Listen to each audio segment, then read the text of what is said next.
Il est temps que la France lève son genou de notre cou.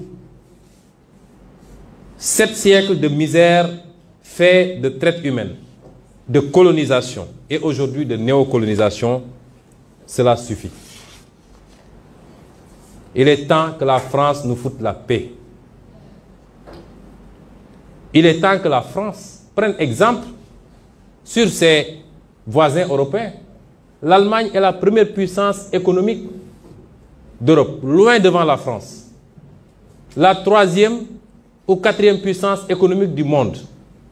L'Allemagne n'exploite aucun pays, aucune colonie. Je peux citer l'Italie, je peux citer l'Espagne, qui avait des colonies avant, mais qui n'exploitent personne, qui ne font pas ingérence, qui n'imposent pas des dirigeants dans leur ancienne colonie. Au nom de quoi la France croit pouvoir continuer à nous imposer des dirigeants, à faire des choix à notre place. Cela doit cesser et l'Afrique nouvelle, la jeunesse africaine, les élites africaines, la diaspora africaine dit non, ça ne peut pas continuer. L'hypocrisie de cette France se vit et s'exprime tous les jours. Prenons exemple du cas du Mali et du Tchad.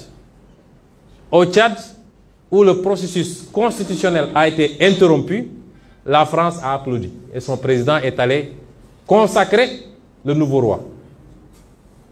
Au Mali, où ce n'est pas le processus constitutionnel qui a été interrompu, mais le processus de transition, la France a condamné et même a pris ses clics et ses claques pour dire qu'elle quitte le Mali. Ça, c'est de l'hypocrisie. C'est le 2 poids, 2 mesures. C'est le double langage que la France tient en Afrique. Quand on a interrogé M. Jean-Yves Le Drian sur la situation en Côte d'Ivoire, pourquoi la France a laissé faire un 3e mandat, il a dit simplement pourquoi il l'a accepté pour Ouattara et pourquoi elle le refuse pour la Biélorussie. Puisque la France a condamné en Biélorussie, a même poussé l'Union européenne à condamner. M. Le Drian répond en disant que c'est parce qu'en Biélorussie, il y a eu des millions de personnes qui sont sorties dans les rues et que ce n'était pas le cas en Côte d'Ivoire. Voilà comment la France traite les questions africaines. Personnellement, nous n'attendons absolument rien de la France. Nous voulons qu'elle cesse de s'ingérer dans nos affaires. Que le peuple sénégalais puisse avoir le droit de choisir librement. Et non pas parce que la France a choisi un candidat, avec les méthodes qu'on connaît. On commence par cibler les gens, on les décore dans des légions d'honneur ou dans je ne sais quel autre grade, chevalier de je ne sais quoi.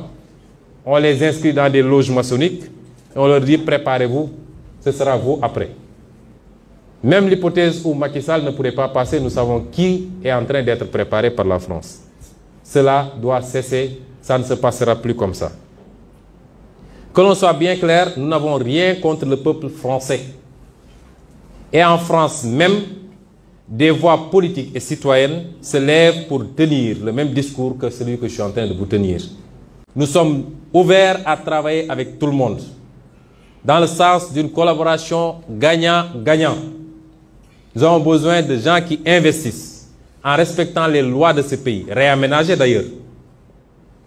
Nous avons besoin des gens qui transfèrent de la technologie. Nous avons besoin de gens. Il faut que ça cesse. Il faut que ça cesse. Je ne suis pas en train de dire que la France est à l'origine de tous nos maux. Elle n'est pas responsable de la corruption de nos élites.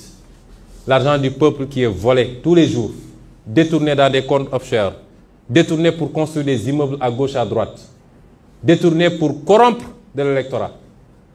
C'est ça, la France n'en est pas responsable. Même si son attitude complaisante peut y jouer pour quelque chose. La France n'est pas responsable du clientélisme, des détournements de deniers publics, de l'incompétence de nos leaders, incapables d'identifier les priorités.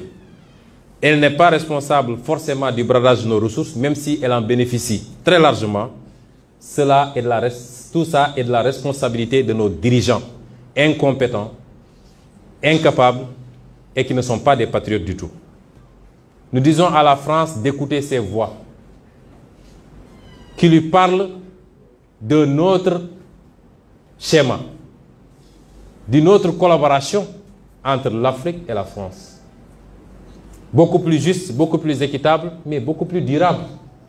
Si elle sait l'écouter, je crois que nous aurons de beaux jours devant nous dans le cadre de la collaboration. S'il ne sait pas l'écouter, pensant pouvoir continuer à fonctionner comme du temps de nos grands-papas, cette jeunesse africaine ne l'accepte plus.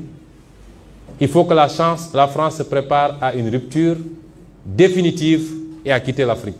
Parce que l'Afrique appartient aux Africains, elle n'appartient pas à la France. Elle n'appartient à personne d'autre, ni la Chine, ni les États-Unis, ni personne. Et les Africains veulent prendre le destin en main enfin.